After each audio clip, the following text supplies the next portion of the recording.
You want me to do the intro? No. Hey, everybody. Welcome to another edition of From the Rough, America's favorite golf podcast here on FanStream Sports, presented by OrionGolf.com. I am your host, the only host, and the best host of From the Rough, Jon E. Gerber, PGA professional. Over 20 years PGA professional. How was that? Was that good? I think I might record that and just play that for every intro. And that is, in fact, what we have done right here on From the Rough. Welcome in to a Monday recap edition of From the Rough right here, as Jon G. Gerber said so eloquently in our new open. And look, if you're the fan of the Jon G. Gerber free show, you are in for a treat today, because that's what you've got, is he is out on drunk golf assignment on this Monday, as he typically is. He's got golf tournaments to play in up at that Midwest PGA section chapter situation up there. They play on Mondays, which is not conducive to our show, but that's why I'm here to bring you along the rest of the way. Look, we've got Matty Fitzpatrick winning again. We've got Scottie Scheffler failing again. It's always good to see when Scottie doesn't win. We've got some LIV Jon Rahm wins. We've got some Bryson injury withdrawal. It's always been a word I struggled with. As well as Bryson maybe, I don't know, not liking the golf course much that they played down in that Mexico. As we had some footage of him pitching about the rough. Well, you know what, Bryson? Maybe don't hit it into the rough. Then you don't got to complain about the rough. That's all I'm saying, coming from a guy who frequently hits from the rough. That's the name of the show, From the Rough. I am IndyCarTim. Welcome in. We've got all of that to talk about and maybe a few things more. We are live here on a Recap Monday. Your comments and questions are welcome. If you are watching us live, just let us know on the YouTube comment section there what your comments or questions are about this week. If you are listening to the recorded podcast, because we have that as well, you are welcome to take advantage of the FanStream Sports Studio text line 214-937-0569. Make sure you tell us who you are, where you're texting from, and then what your comment or question is, and we may bring it up on the next show coming up. This actually, programming note, no show on Wednesday. We do not preview the team event down in New Orleans because Johnny doesn't want to. He says it's not worthy, and I don't think we've ever done a preview show for that. So we're not doing a preview show. There's no betting for that. Johnny's not doing picks this week, so all of you betting people, that's out. Now, I may come on Monday and do a recap for you. That is highly likely that I will do that. If I can get Johnny on Monday, I don't know what his golf schedule is, then I certainly will do that. But as it is now, no From the Rough recap for Wednesday, the 22nd, to preview the Zurich. We'll go with Zurich for a Zurich team event on Wednesday. But if you want me to preview it for you, just hit me up on social media. I'll give you a preview. Definitely. Maybe y'all want me to do my own preview. You know what? I might do that. Maybe I'll take all of that back. Maybe I'll just do my own preview. We don't need Johnny to do no stinking previews. But look, big weekend in golf. Matty Fitzpatrick delivers maybe one of the biggest PGA Tour moments of the season on Sunday. Not because of him winning, although that's huge, but he outlasted the number one ranked player in the world, Scottie Scheffler, in a playoff to win the RBC Heritage at Harbour Town. It is Fitzpatrick's second tartan jacket in 4 years, his fourth career PGA Tour title, and I think another major statement in a season that keeps gaining steam. The day began on Sunday with Fitzpatrick protecting a 3-shot lead over Scottie Scheffler. And for the most part, for most of the day, he looked like he was fully in control. He birdied 2 of his first 3 holes. He stretched the margin to 4. I thought he managed the course very nicely while sort of the rest of the leaderboard was trying to apply pressure to him. But Harbour Town, as it does, tightened the screws late, and Scheffler responded like the world number one. Scheffler played his final 4 holes in 2 under. He erased the gap. Fitzpatrick stumbled with a bogey on 72, and that dropped him back to a tie at 18 under. That forced the extra time. And you would have thought this is Scottie's to win after this. You've got Fitzpatrick going backwards, and you've got Scottie surging right now. Nobody is going to beat Scottie Scheffler in this situation. Scottie Scheffler. But you know what? Harbour Town's a funny place because Fitzpatrick did not stay rattled for very long. On the very first playoff hole, he attacked with his 4-iron from the fairway. It settled in about 12 feet from the pin. It was just a beautiful clutch shot.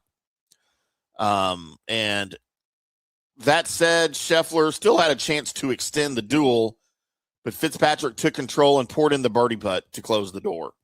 And the win pushes him into rare company this season as one of the PGA Tour's only multi-time winners alongside Chris Goddard, but also now lifts him to number 3 in the official world golf ranking and number 2 in the FedEx Cup standings, trailing only Scottie Scheffler, that world number 1 right there. I thought a huge weekend for Fitzpatrick again on a season that he is really surging, I think. And if Scottie doesn't look out, he may be looking over his shoulder at the guy who supplants him as the number 1. I'm not making a prediction. I'm not trying to imply anything. I'm just saying it's going to happen, and it's going to be Matt Fitzpatrick that does it. Let me know if you agree. Great tournament, great week. Love the course, love the weekend. Golf, hugely exciting. I loved the changes they made to the course. I thought it was just brilliant. If you want entertaining golf, just look no further than Harbour Town, especially the week after the Masters. It's everything that you asked for. Elsewhere, you had Colin Morikawa, who was struggling even the week before. He's been struggling the last couple of weeks with an injury. And he is not fully healthy, and he did not even know until Thursday that he was going to be able to tee off. But he guts it up, and he ends up tying for 4th at 13 under. Jordan Spieth continues to have the head-scratching season, the head-scratching performances. I don't know. Ties for 33rd at just 7 under. I don't know what's happening with Jordan. I joke a lot when Johnny's here. Johnny is still big on Jordan, and probably rightfully so. He's still a little bit more into him than I am as far as being an actual contender these days. You know, I joke around a lot that Jordan may have won his last tournament. I don't know that that's necessarily true, but he sure doesn't look like he's capable of winning right now. Victor Hovland dropped to T43 at 6 under. Jake Knapp finished tied for 74th at 2 over after a really, really rough week on the greens. Not putting well right now. Jake Knapp is not playing to his potential. Victor Hovland certainly not playing to his potential. Jordan Spieth, you don't think is playing to his potential. But I'll tell you, and I've said it before, that familial, those obligations, you get married, you start having kids, that takes a lot of time away from golf. And it takes a lot of time away from your golf focus, more importantly. We're kind of seeing it with Scottie Scheffler right now. Scottie Scheffler. It is what it is. I'm not bashing family and, getting married and having kids, although I still to this day don't understand people who decide to do that on purpose. Getting married or having kids. I'm kidding. I have plenty of marriages and kids. Not usually intentional, though. But yeah, it's a matter of, it could be a matter of just needing to refocus on things, and Jordan will get there. Victor will find his game, I have no doubt. And Jake Knapp certainly will find his game, I have no doubt again. But for at least this week at Harbour Town, the headlines fully belonged to Matty Fitzpatrick. Let's go over there and touch on the Senior PGA Championship. as Stewart Cink turned the final round of his weekend into a runaway on Sunday. He fired a dazzling 9 under 63 to claim his first major title at Concession Golf Club in Bradenton, Florida. The win was his third of the season on the PGA Tour Champions. Further, I think, cementing his red-hot start on the 50 and over circuit. Stewart Cink could be still competing, I think, on the PGA Tour on some of these courses, some of the shorter courses especially, where you take the bomb drivers out of it. Cink's still playing at a very high level right now. He began Sunday just one shot off the lead, but he flipped the tournament in a hurry with a blistering stretch that left the rest of the field scrambling to keep up. He caught fire around the turn, mixed power and precision. He piled up birdies, had an eagle, and he completely seized control. The biggest push, I think, coming when Cink played a 5-hole stretch at 5 under par, a surge that basically broke the tournament open. From there, he never let up. He added more birdies on the back 9. He kept the pressure on until the outcome was no longer in doubt. He finished the week at 19 under, just one shot shy of the tournament record to par. Even more impressive, I thought, he still hasn't posted an over par round through his first 16 rounds on the PGA Tour Champions. And it's that kind of consistency that has helped him produce 3 wins, a runner-up finish, and no result worse than a tie for 6th all season long. Ben Crane, another guy we follow closely, closed with a 68 to finish solo second in an impressive debut at the Senior PGA Championship. Keith Horn entered Sunday with the lead. He slipped back a little bit with a costly double bogey on the back 9.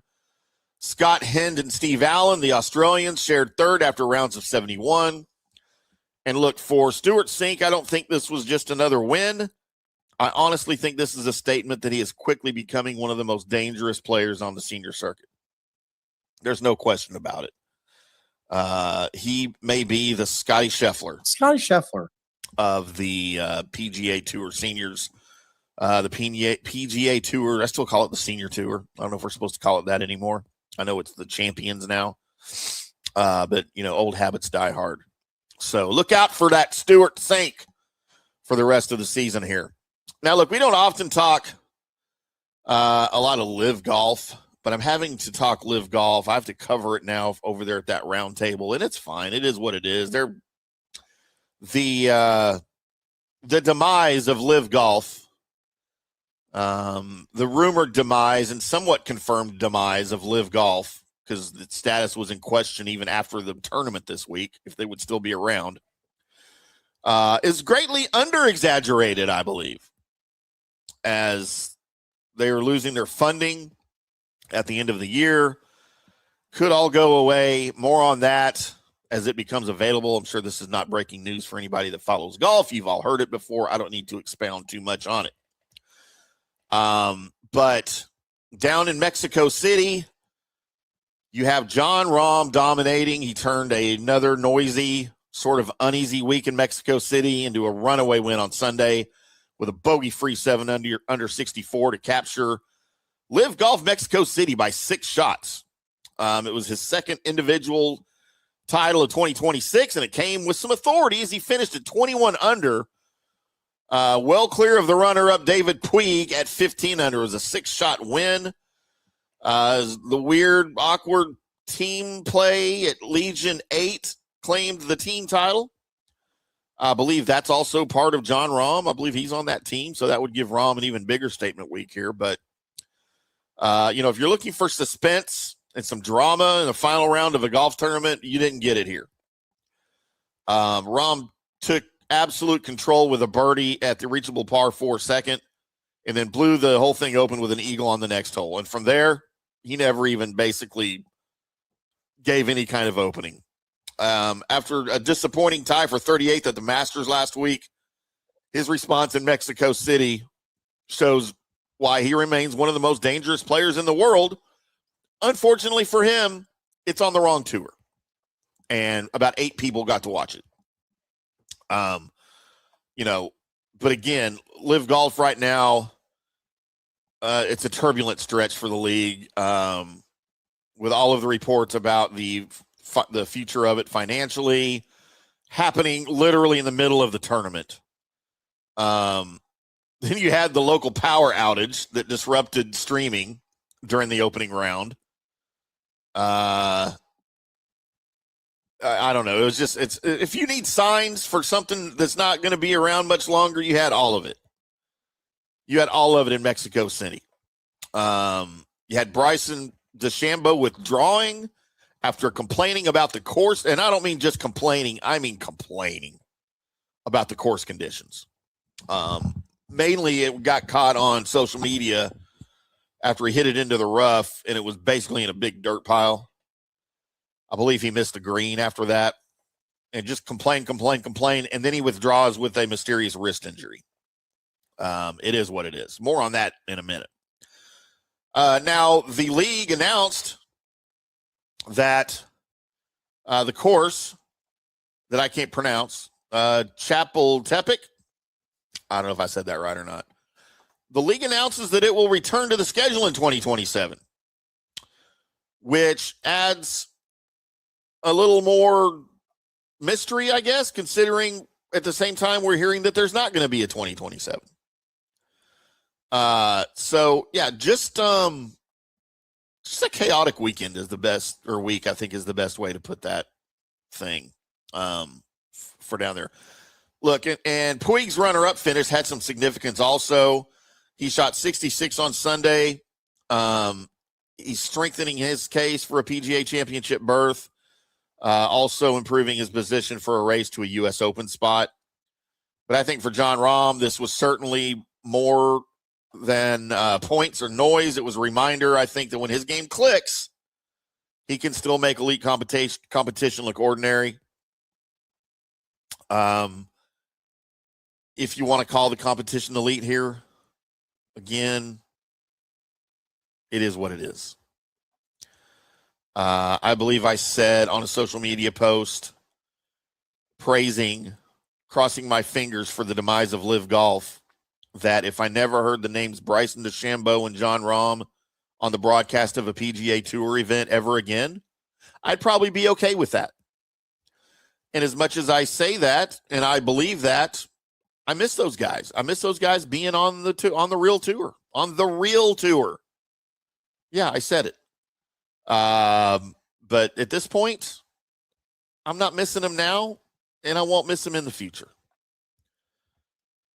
And I really think those are the only two guys that you've got over there that anybody really cares about, with all due respect to everybody else. With all due respect to Joaquin Niemann. I think those are the only guys that have any appeal that fans might want to see back. We've already got Brooksy.